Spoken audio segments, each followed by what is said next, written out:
د حضرت عمر رضی الله تعالی عنہ حالت او د حرا واقعه.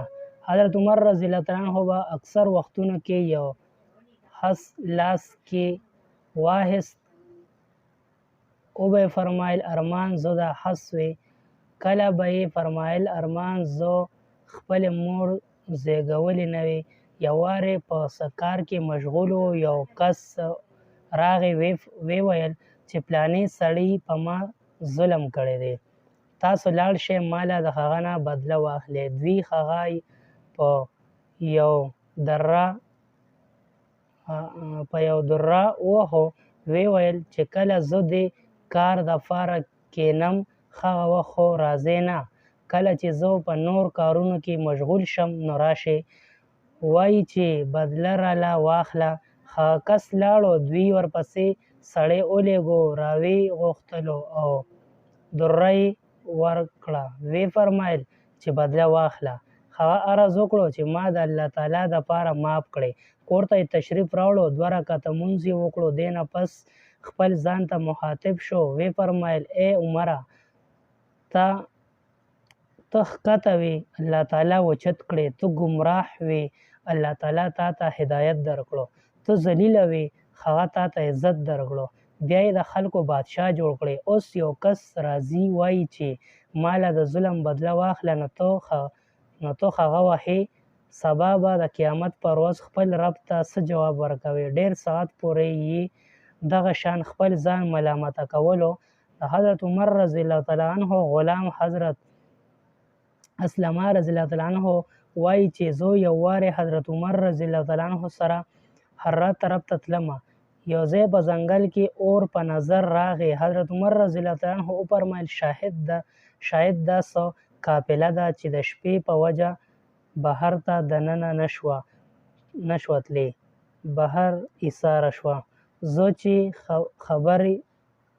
خیر خبر یې واخلو، د شپې د حفاظت انتظام وکړو. هلته چې ورسېد ویې لیدل چې یوه زنانه ده، یو څو بچي ورسره دي، جاړي او چغې وهي. یو دیچکي په نغري پروت دی، هغه د اوبو نه ډک دی او لاندې ترې اور بلیږي. دوی ورته سلام وکړو او د نږدې ورتلو اجازت یې واخیستو. ورغی او تپوس یې ترې وکړو دا بچي ولې جاړي؟ زنانه ورته وویل چې د لوږې نه ناکراره شوي دي، جاړي. پوښتنه یې ترې وکړه چې په دې دیچکي کې څه دي؟ زنانه وویل د اوبو نه مې ډک کړی دی، د غولولو دپاره مې په اور ایښی دی چې د دوی تسلي وشي او وده شي. امیر المؤمنین حضرت عمر رضی الله تعالی عنہ او زما به د الله تعالی څخه فیصله وي چې زما د دې تنګسیا خبر نه اخلي. حضرت عمر رضی الله تعالی عنہ په ژړا شو. ویې فرمایل الله تعالی دې په تا رحم وکړي، عمر ته ستا د حال څه خبر دی؟ هغې وویل چې هغه زموږ امیر جوړ شوی دی او زموږ د حاله ځان نه خبروي. اسلمه رضی الله تعالی عنہ وایي چې زه حضرت عمر رضی الله تعالی عنہ د ځان سره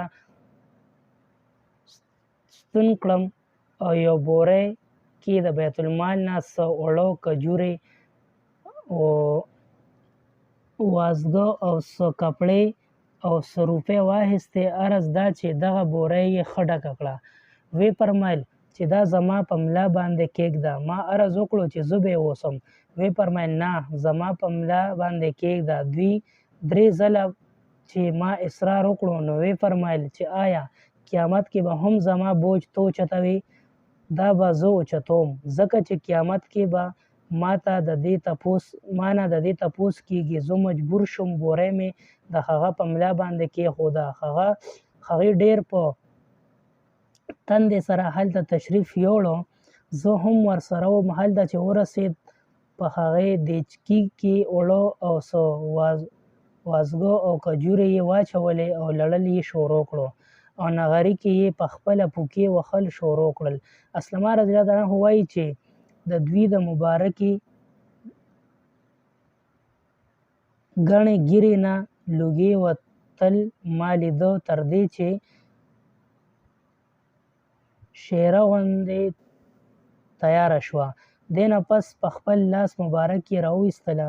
په هغې بچو یې وخوړوله. هغې ښه ماړه شو، خندا او لوبو کې مشغول شو او چې څه پاتې شوه هغه یې د بل وخت دپاره هغې ته حواله کړه. هغه زنانه ډېره خوشحاله شوه او ویې ویل الله تعالی دې تا ته د خیر بدله درکړي.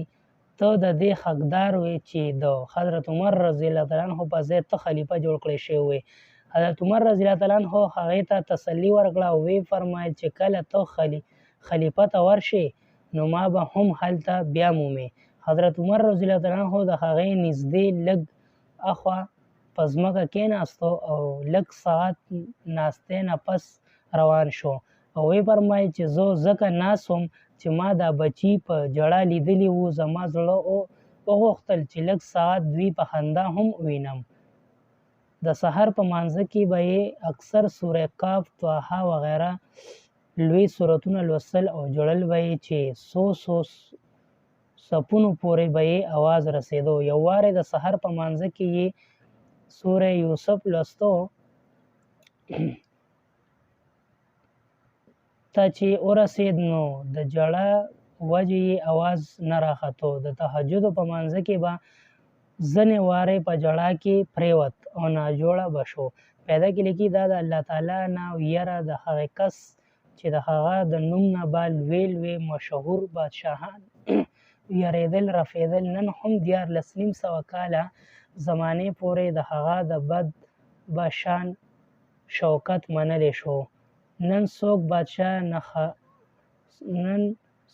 بادشاه نه، حاکم نه، څوک معمولی شان امیر هم د خپل رعیت سره داسې معامله کوي.